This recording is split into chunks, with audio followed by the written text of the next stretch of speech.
This is Miss Sashivi, and you're listening to the Bomber Buzz. It's a great day on the Bomber Nation. This is Jacob Jenkins, principal. Joining me, as usual, is Mr. Paul Rudolph, Dean of Students here. I had a great Christmas. How was yours? It was fantastic. I hope everybody enjoyed theirs. It's always good to get with family and friends, right? For sure. Yep. We had a great time and, spent a few dollars on gifts. Yep, and hopefully everybody had decent travel weather. Never seems to work out always, but... Well, North Dakota likes to throw wrenches in when it can. It does that. So, we are through Christmas. We got New Year's coming up here next week. We had a few days off here with Christmas on Wednesday, but tonight, this is the 27th. Tonight we've got, or today, I should say. Been going. It's already been going on all day. The big basketball. So let's talk about what we got going on today and over the weekend and up into next week. Yeah, sounds good. We will do that here. Go ahead. Well, like I said, we've had an action-packed day today.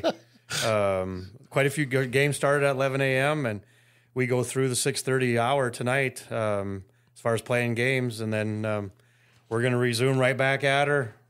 Well, the girls will head to Divide County on tomorrow night, and then we will be right back with our second version of the extravaganza on Monday with games starting at 11 a.m. Berthold Tioga boys play at 11 a.m., and then the Berthold versus Richardson Taylor girls game will be at 2 o'clock.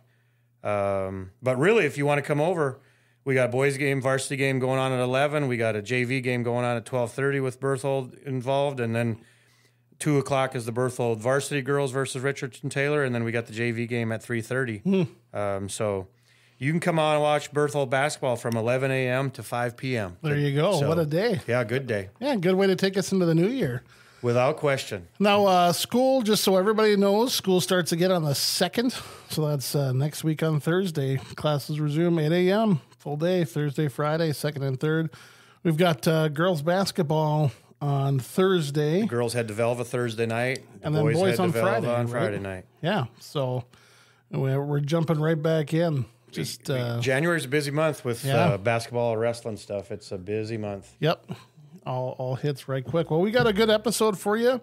If you didn't listen to last week's, we had part 1 of our interview with Mr.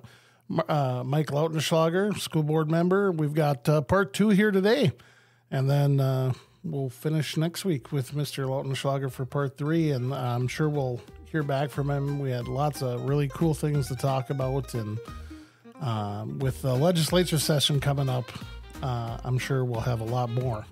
Yeah, to talk about. Some interesting topics this winter again. Yeah, it's gonna be a session.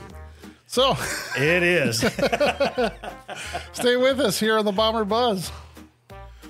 Genesis Seed Solutions, located in the Bomber Nation, is committed to utilizing the region's best producers to make sure your seed is grown with the utmost attention and most economical agronomic practices.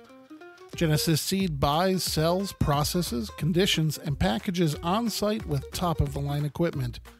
From harvest to market, Genesis Seed will help you with all of your needs. Visit Genesis Seed today to learn more. Genesis Seed is a proud sponsor of the Bomber Nation. This is Mrs. Hennessy with your fun fact for the week. Did you know that giraffes have the same number of vertebrae as humans? Now you know. We're back on the Bomber Buzz, and now we've got part 2 of our interview with board member Mr. Mike Lautenschlager.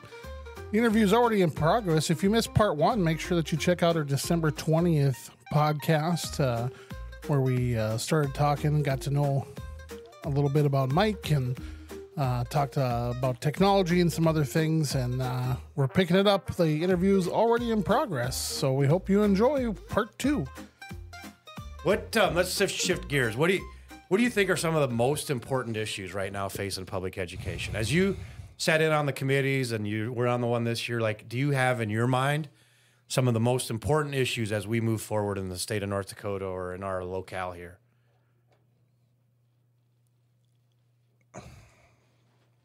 I think one of the most important things, Paul, is that there's nobody out there speaking on a daily basis promoting public education. Agreed. There are all kinds of people on radio and TV voicing their opinion about what they think is not good in public education. And anytime I get the opportunity to visit with these people, one of the first things I ask them is, have you ever served on the school board? Have you ever volunteered to go in and read to a class, whether your child's in it or not? Right. Have you ever just spent 2 hours in the building, visiting classrooms, visiting with administration? And to me, that I was interviewed for the teacher retention task force this summer as well. And that was my biggest point to them. The state wants to help retain teachers. Let's promote public education in a positive light. Yeah. Because we're doing what we can do at public education. We care about kids that come in the doors, and we're dealing with all the other things going on around it. But at the end of the day, I still believe that teachers care about kids, Fact. or they wouldn't be here Absolutely. teaching. No, fact. That's fact. So to me right now, that's our biggest obstacle in public education. It's just promoting it. Is just somebody to say, hey, this is a good thing. Yeah, there's a lot of things going on. And that we are don't separate anybody out of it, as you guys both know from this building. Yeah. And there's things to learn from those students. Oh, without a question. It's Our kids learned tons from them. Yeah. we learn from everybody. I can make a list, Yeah. that. Oh, yeah. But so to me, that's probably the biggest hurdle in education right now, is just somebody to say, hey, we're doing Doing some really good things. some very good things. Yeah. Yeah. Yeah. And maybe not everywhere, but Yeah. everybody is trying. Yeah. There's certainly a hiccup along the road here. You and know, there. I wouldn't want Fargo and West Fargo's headaches. No way. No, I would agree on a day-to-day basis. I don't know that I'd want mine its headaches. And they don't have all that many students, but it's still way different than here. For For sure. sure. Yeah. But, I argued, I can't say I argued, but I stood up for our small school setting my whole career as a board member. And I've had people tell me we don't do it as efficiently as large schools do. And Efficiently would be. you have to define efficiency. I was Yeah, thinking the no same kidding. thing. I was That's- thinking the same thing. So sure, you put more students in front of a teacher, so it costs less, and you're calling that efficiency. Right. Right. But do those teachers know every student's name that's coming in to the classroom? I can tell you from personal experience, they No. don't. Absolutely not. And I look at the PLCs came in, Yep. and how many principals were hired, and so they could put more less students Right. with the principal.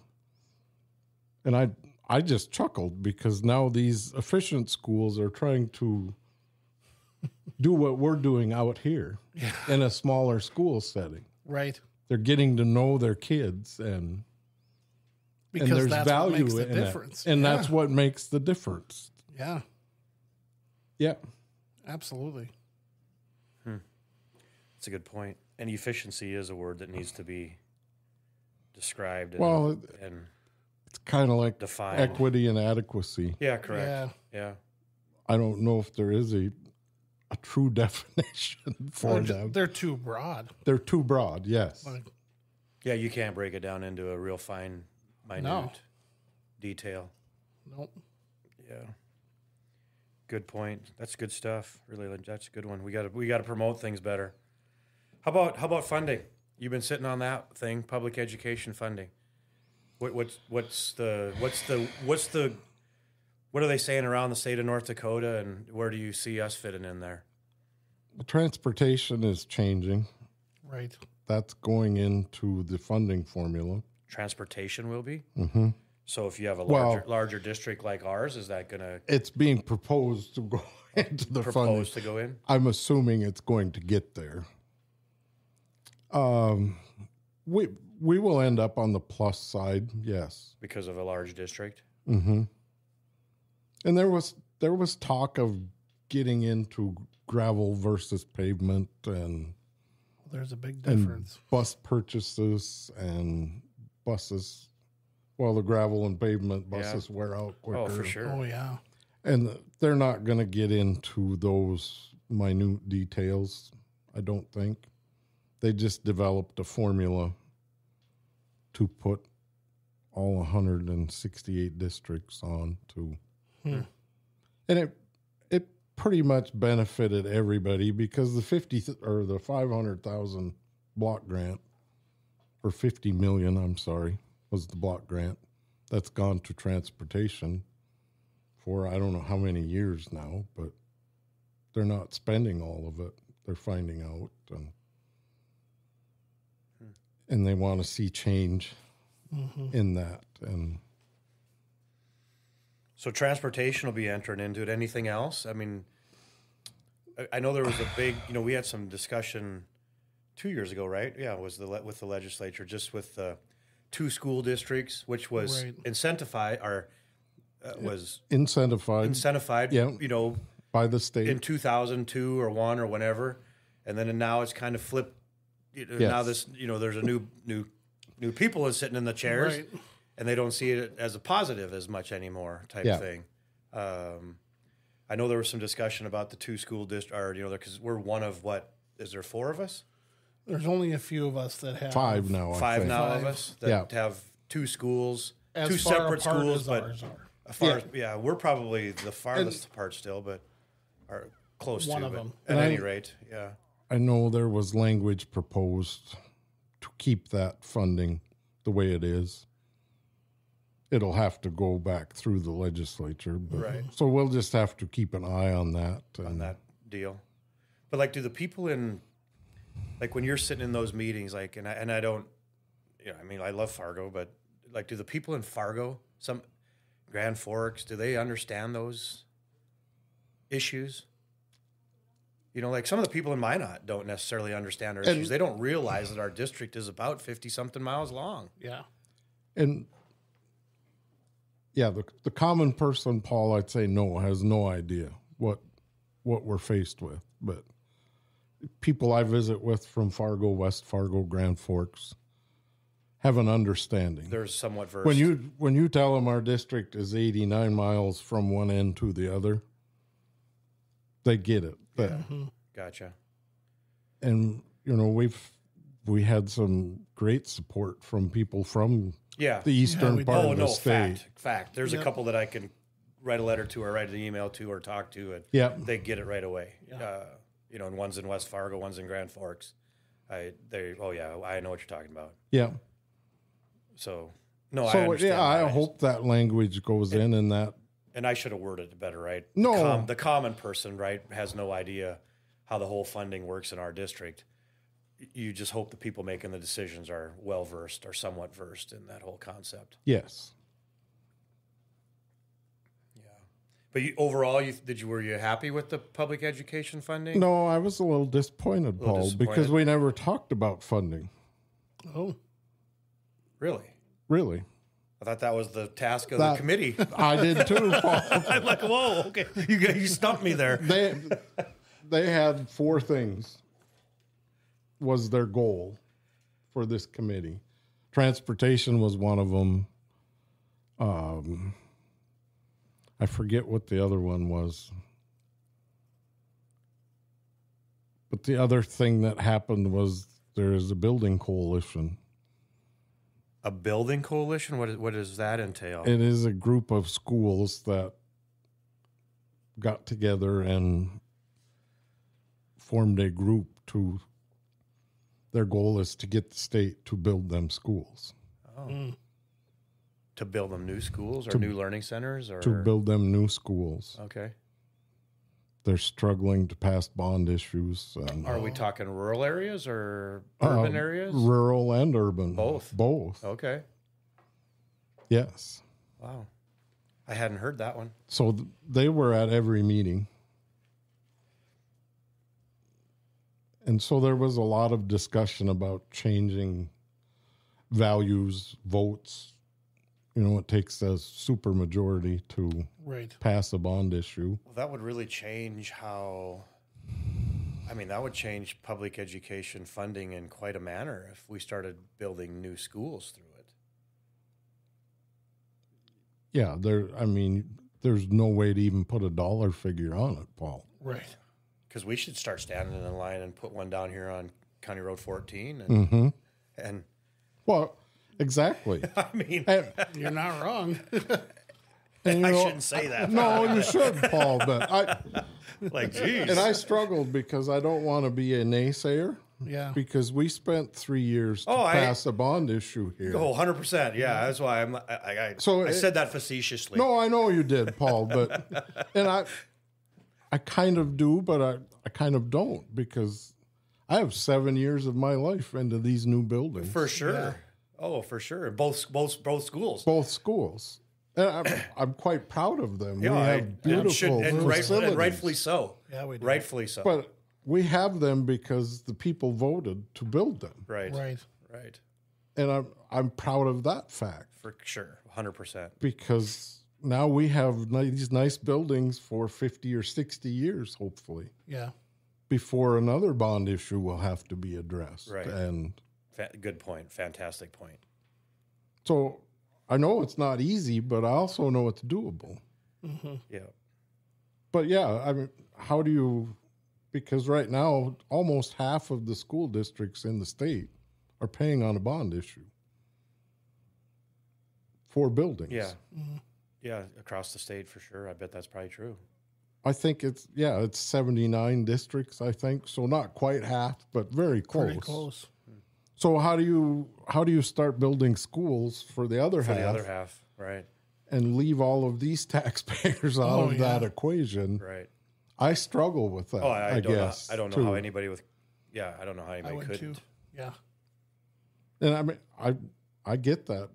Valley City was one of the leaders in the coalition. Their building's 105 years old. And they had pictures of buckets in classrooms catching water, leaking from the ceilings, and ice on windows, and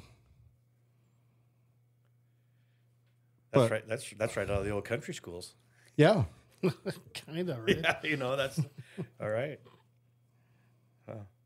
So you didn't think overall you would say positive experience on the public education funding committee? I mean, it's positive because I learned a lot, Paul. Yeah. But we had other committees came and report. They come and talked about, they didn't come in with vouchers, but they came in to talk about other forms of education. Oh. The state's studying. So, and we listened our last meeting.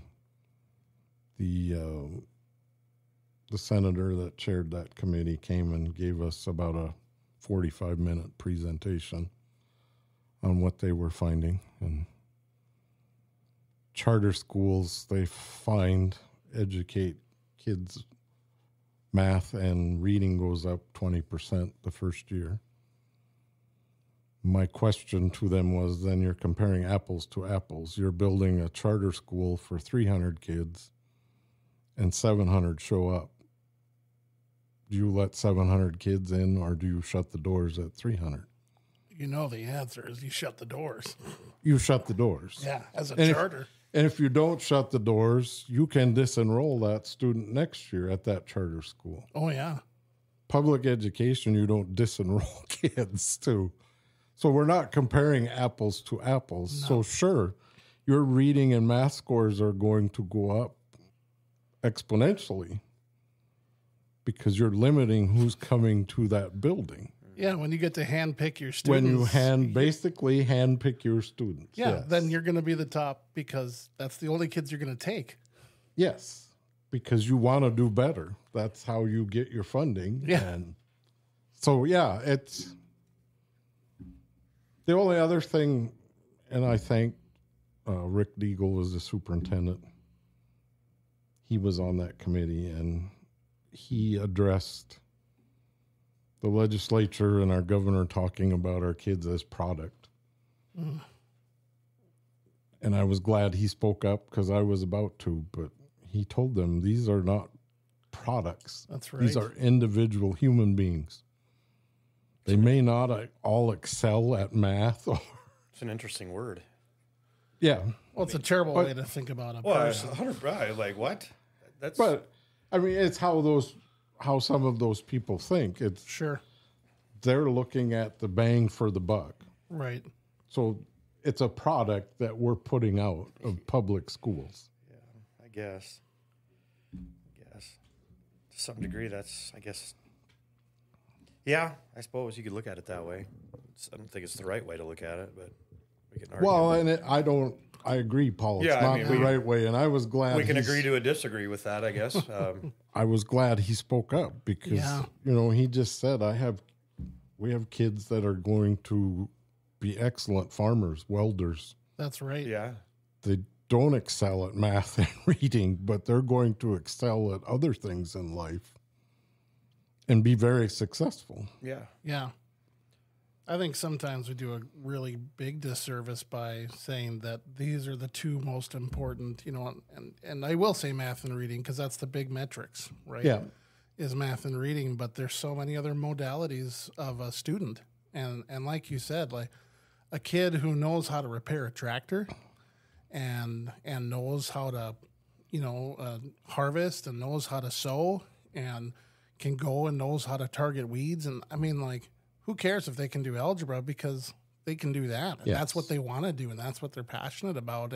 But we don't measure that metrics. So instead we go, well, we're 58% proficient, so we're failing, but that kid's excelling. And you asked about changes to education, Paul. That is one of them. When I attended high school here,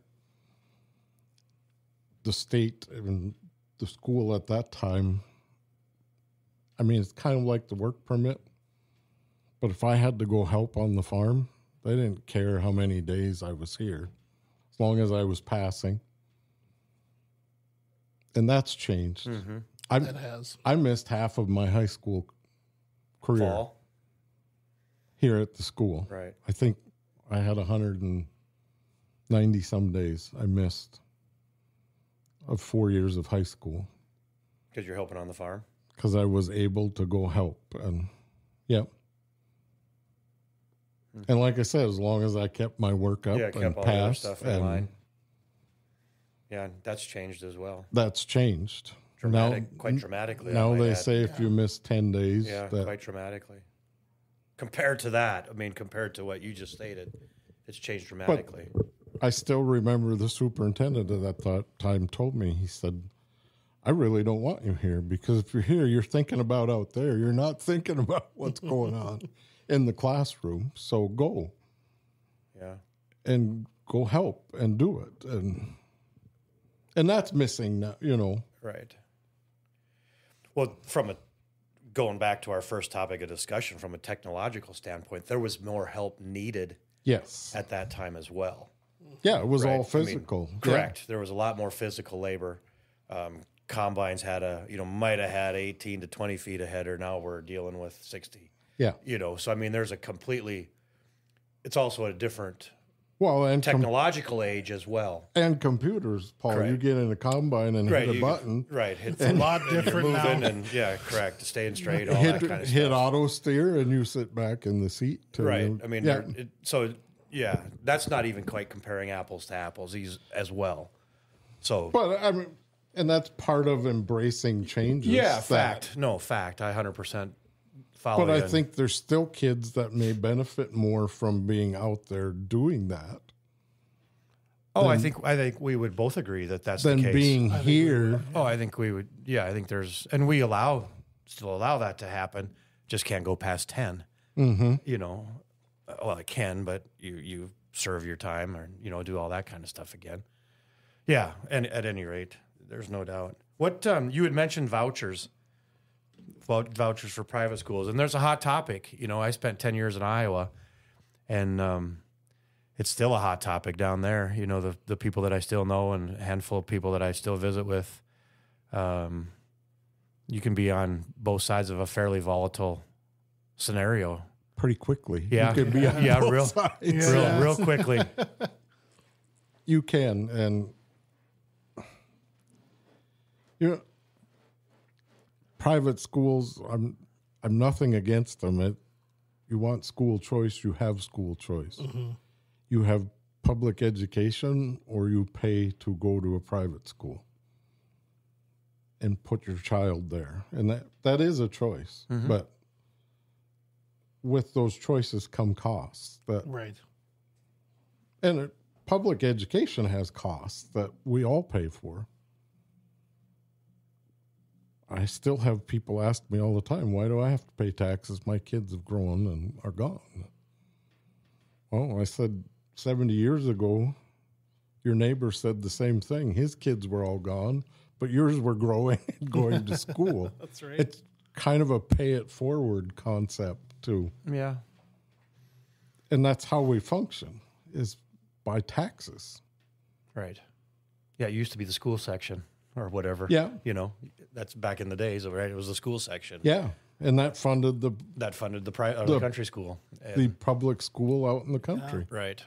And then it's changed, obviously, through the And time. we've evolved to this now. Right. Right. Right. You know, Right. and that's a good thing. And I don't know if you want to talk about Measure 4 at all, or Yeah. Yeah, go in ahead. taxes, or Go ahead. I was quite pleased with the vote. I wasn't sure it was going to turn out the way it did, A but little nerve-wracking, right? it is. But one of the big things at School Boards Association is we promote local control. Right. And if you give up property tax, you have no more local control. Yeah. Where do you think Lewis and Clark's going to end up when we have 3 representatives in Bismarck? And Bismarck has 39. Right. Fargo has 54. Whose voice is going to be heard Yeah. to get funding for their school Yeah. Better be or careful. their park or their city, or, you know, All of that. all of that, Yeah. even recreation. Yeah. Yeah. You know, how are we? You're going to end up paying a fee to go to the local park That's right. to fund it, Yeah. because they're not going to get any more funding for that. So, Well, I think that was my biggest question. Like, if it goes down, if you get rid of property taxes, then what is the mechanism? Are we just going to leave it to the legislatures to decide what the new mechanism is to help fund your fire department, your police department, your schools, your parks, Your ambulance recreation, service. ambulance service? We're just going to leave it up to them. So let's vote this way and then see what they Right. come up with. I'm like, God, that does not seem like a good plan to that me. is not a good plan. That No. seems like we should have a say in how this is going to terrible work. So let's develop something before we say we're just going to abolish it. Let's Yes. find out how are we going to create what's the new plan? Yeah. Give me a new plan. I can go, yeah, At I least can get forward something. with this. I can see this. But I wasn't comfortable leaving it to people sitting in Bismarck deciding how this was going to go. I just like, whoa. because who would go down and speak for Lewis and Clark? Well, It's going to fall on administration, board members, Yep. and it's not going to be one trip down there. too. no, would have to somebody's- be many, Yeah, many. you're paying a huge lobbyist fee. You're going to become a lobbyist, And, yes, and still don't know what the mechanism's No. going to be. and you have no idea, Right. too. Right. Yeah. No, I had I, some buddies that were strongly for it and voted that way, and that's their choice. But that was my whole thing was I don't know how you can do that when you don't know what the mechanism's going to be. Like, how is this going to affect you? Like even your your garbage service and things of that nature. Like, Well, and that's what bothered me about it, Paul, because if you can't get the money from the state, the only other way to get the money is start charging people. That's right.